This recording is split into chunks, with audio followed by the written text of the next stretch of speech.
Cars and plants, two things that don't go well together. The existence of cars has not been a positive factor in the lives of our plants and trees, but my husband Ed is a fan of antique cars, and so here I am at a car show. I have to admit, they are nice to look at. I asked Ed to pick 6 or so cool cars, and I thought I would try to find plants that match the vibe of the cars. Can I do it? Let's see. So let's look at our first car.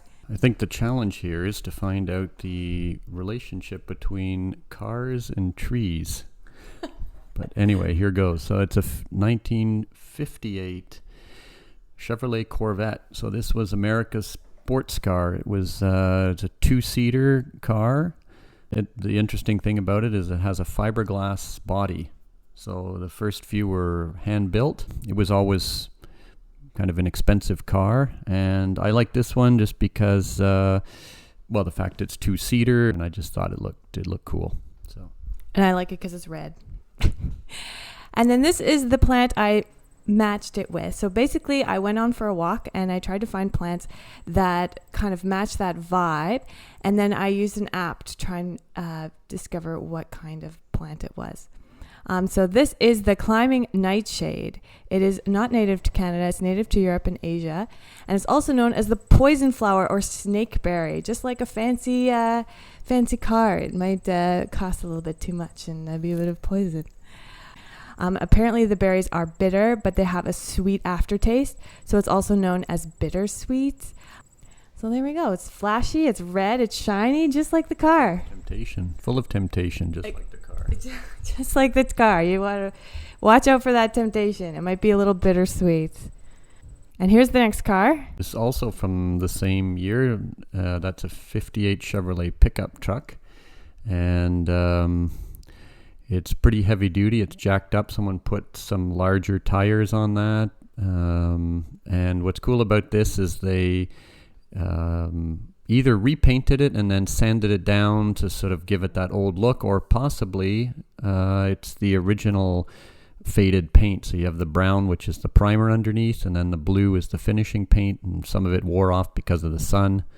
Speaking of the sun, there's a sun visor there. So in the old days, they would put the sun visor on the outside. It looks like a little cap visor there. So that was to keep the sun out of your eyes. The windows weren't tinted, so they didn't have that technology.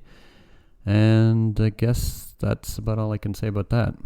Okay, so I thought this car had a country vibe, so I went with some bushgrass, sort of wheat-looking type grass that was growing in a garden near my house.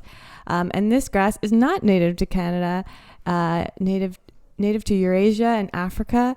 And I'm not 100% sure if the app was right on this one. I think maybe it's hard to find grasses, so not 100%. And I couldn't find much folklore about bushgrass, but I did find in Irish mythology, there's something called a hungry grass, and it's grass planted by fairies, and it's cursed, and anyone walking on it will become very hungry. And I thought that was kind of interesting. So there we go, bushgrass, country for a country truck. All right, next car. Okay, this is a Model A Ford, so it just came after the Model T. And what's cool about this is it has what they call a rumble seat. So that's the seat behind the roof, which is folded down. It's a convertible, and that's like an extra seat. It's a door that opens up, and someone can sit in there. And you actually have a trunk, which is the black box on the back. That's where the word trunk comes from. For a car, it was actually a trunk hanging on the back bumper. And it was a very popular car. It has 2 spare tires. It was common at that time to have flat tires, so there are 2 full spare tires, one on each side there. And they're mounted into the fenders. So, that's it. Okay, so I thought this car was very posh looking, nice and fancy, and of course yellow and green. So I picked the Tansy. Also not native to Canada. It's native to Europe and Asia. And they're also known as the bitter buttons. What a cute little name. And the leaves and flowers are toxic if you eat a lot of them. There are historical records of it being grown for medicinal purposes in ancient Greek times for things like digestive problems and preventing intestinal worms. And then in the Middle Ages and on, this plant has been used for a confusing list of things. Like, this is a huge list. It's been used to help with abortions, to help women conceive, to prevent miscarriages, to control farts, as a face wash, for joint pain, to put in shoes to prevent malaria, as an insect repellent, to prevent meat from spoiling, flavoring for puddings and omelets, as yellow dye, and embalming. And apparently it was used so much in funerals, people began to dislike it because it was linked with death. So I thought this plant was super interesting, and I could fall down a Tansy rabbit hole, and I kind of want to look into it more. So there we go, Tansy. Next car. This is a Cadillac from probably the maybe 53, 54, somewhere around there. And it also has the original paint, but it's worn off probably from getting sun burnt, basically. What's cool about this is someone put in a modern motor in it. So it's got, all the up-to-date performance and everything. So it would drive like a new car. It has air shocks. It can be raised and lowered with air suspension. The interior is replaced. It's new, but it's kind of vintage looking. He's got little cup holders in there, which they didn't have at the time. Basically, it's a mixture of old and new. And it's got a sun visor too. Okay, and I kind of like the interior. It was very like fancy looking. So the plant I picked was this Beach Morning Glory. I thought the flower kind of matched the interior a bit, even though it's pink. It's a perennial vine that grows in beach sand, and it's also known as sea bells because you see it around the sea. And it's also known as the Princess Flower because Charles Edward Stuart planted it on the island of Iskray, Scotland. And this was in the 1700s, and at the time, Charles Edward Stuart was trying to claim the throne of England, Scotland, and Ireland. People called him the Bonnie Prince Charlie. And he stopped on the island and planted the seeds that were somehow oddly in his pocket, or the legend is that they fell from his pocket, and this plant grew all around on the island, near the beach. And then people have said that whenever someone tries to move the plants, like take a cutting or a bit and move it somewhere else, they never flourish. They like being on that island. And he was also known as the Young Pretender, was another name for Charles Edward Stuart. And that car is kind of like a pretender car because it looks like an old car, but it's like flashy and new inside. Okay, next one. This is late 40s Buick, and this was quite a fancy car at the time. It has what they call a torpedo back, or like a fast back. It's sloped back sort of aerodynamically in the back end. It also was one of the first cars to have an automatic transmission. They called it the Dynaflow. So you didn't have to shift gears anymore and press a clutch and figure all that out. Oh, the only thing is it was kind of slow, very comfortable, but not very quick because it took a while for that transmission to shift. And they call that the waterfall grill, or it's sort of a toothy grin that it's got on the front. Lots of chrome on this car, and very heavy but comfortable and not very fast. So this one I thought was also pretty sleek and fancy looking, so I tried to find a fancy looking plant. And I found one right next to the road. This one is called a Foxtail Millet, but I had trouble there's a bunch of different Foxtail Millets, and they all look kind of different. So this one's maybe like a red Foxtail Millet, red or red jewel. Millet is a food. And there's evidence of Foxtail Millet's cultivation in China from around 8,000 years ago. And it's, I don't know if we eat very much millet, but it is a plant. And I thought it looked pretty sleek and fancy, and it kind of had the similar color as that car. All right, next one. A Rambler station wagon. So it's kind of a basic family car. It was kind of small for a car at the time. There were much bigger ones, but this was perfect for a family or whatever to go or get groceries in. It was very, very practical. It's got a roof rack. It's also original looking paint on it. The interior is very nice and clean. Yeah, it was good to see it there. So station wagon, thinking of family, I picked Noble Yarrow. It's like a similar color. It's got that white, kind of like dirty white look to it. And it's like a whole bunch of flowers, little flowers all together, like a family. This plant is native to Eurasia. And the fancy Latin name is Achillea nobilis. And the genus name Achillea comes from the Greek hero Achilles, and it said he used yarrow to help his wounds during the Trojan War. And the plant is associated with purification and protection, like a family car, like protecting the family.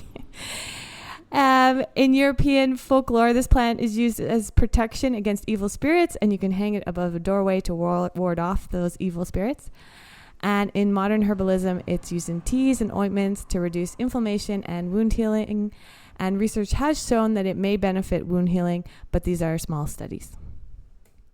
Okay, so this is a Model T Ford. This is, I think, the first car that they made 1 million of. So mass-produced, when cars at the time, a lot of them were hand-built, so they created an assembly line and were able to produce these things for just a few hundred. You could buy one new for a few $100s back in the 1920s. And it was very popular. The idea was that people that lived in the city could get one and go out to the country, and people in the country could get one to come into the city. Of course, that idea got out of hand, and now everybody's stuck in traffic. But at the time, it sounded good. What's neat about this is it's all original paint and parts and everything. So someone just dragged this out of a barn, got it going. They probably reupholstered the seats a bit because the mice probably ate out the old ones. And it has a convertible roof because at the time they weren't able to press big sheets of steel to make a roof panel. So the cheaper cars were actually convertibles. And another thing is you can see in the photo there are actual boards, wooden boards for the floor. So that's where the name floorboards came from. They were actually boards. So maybe that's a connection with trees right there. Yeah, so I saw this one and I thought it was very tree-like, so I had to pick a tree for this one. And I picked the Eastern White Pine. And this one is native to North America. There we got one. People love this tree as a type of wood because it was easy to work with and light, and it produced big, knot-free boards. So it was logged a lot when the people came to Canada. So only 1% of old-growth Eastern White Pines remain after all that logging in the 18th and early 20th centuries. Some of these trees can live over 400 years old. And since 2017, this tree has been right in the middle of the flag of Montreal, representing the Indigenous people of that area, the Haudenosaunee people. And they call the white pine the tree of peace because it's a symbol of the 5 nations joining as one. And the tree has bundles of 5 needles in it. So next one we have, our last one. That's a Hudson Hornet. So someone took a Hudson car, that was the company name, and it's no longer in existence, Hudson. But then what they did is they kind of hot rodded the thing. They call it, they chopped the roof, so they cut the posts that support the roof and removed a few inches and then lowered it and welded it together, so it kind of has a sleeker look to it. They painted it to make it look like a race car.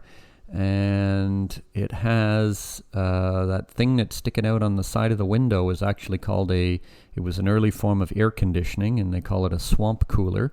So what you'd do is you'd put ice in there, and then when you're driving along the road, the cold air would kind of pass over the ice and get blown inside the car. You'd have the window up, and there'd be a little gap there, and it would blow sort of warm, damp air into the car, and it gets a little bit cooler when going over the ice, but basically they call it a swamp cooler because you'd be getting in like a humid, cooler air. But anyway, that was the idea. So this one, it had sort of a chop, sort of down low vibe to it, so I picked a plum tree, which I didn't know we had plum trees around, but I was walking along and I found this one, and I thought it was kind of neat. And apparently plums, there's a whole bunch of different types of subspecies of plums. I don't know which one this one is. There are over 2,000 varieties of plums. There is a plum species native to Canada, the Canada plum, but it doesn't really look like this one, so I don't think it is that. And apparently the best tasting plum, according to the internet, is the green gauge plum, which originated in the Middle East. So you can give that one a try if you're interested in plums. So there we go. How did I do? Did I match appropriate plants with the cars? What do you think, Edward? Well, I can see some connections, mostly due to the color. That's a challenge to try to match, cars which kind of destroy nature with plants. But anyway, that's about all I can say about that. It was an interesting adventure. It made me look at plants that I wouldn't have normally looked at, so I thought that was interesting. Again, I'm not a plant expert, so I was using an app, and I thought the app worked pretty well, but I could be wrong. So please let me know in the comments if I was incorrect with any of these things. And thanks for watching, and thanks to Edward. If I'm ever in a trivia night about cars, I definitely want you on my team.